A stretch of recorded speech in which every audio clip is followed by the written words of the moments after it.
Good afternoon. Are you now ready for the interview? Yes, State your name. I'm Nicole Benedict Bayo. And how do you describe yourself? I'm 18 years old and I'm a simple person, friendly and dream of becoming successful English professor. What skills do you have? Um, I have the ability to develop report, demonstrating professionalism, providing support, motivating, and representing others. And what led you choose your major fields of study?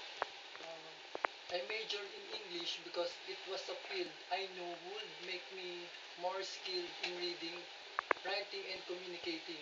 I believe English is a tool that is used everywhere, so I thought it was the best major for me Why should I hire you? because I'm a reliable, dependable, and hardworking. I have experience and trainings, and I am good with people and willing to learn and try new things. I love working with people and helping to fulfill their potentials. Tell me what is your greatest weaknesses in life? Um, when I'm working on a project, I don't want just to meet deadlines, rather, I prepare to complete the project well ahead of schedule. And how about your strengths? Um, I believe that there is no obstacles in life that cannot be dealt with, no matter how difficult it seems to appear.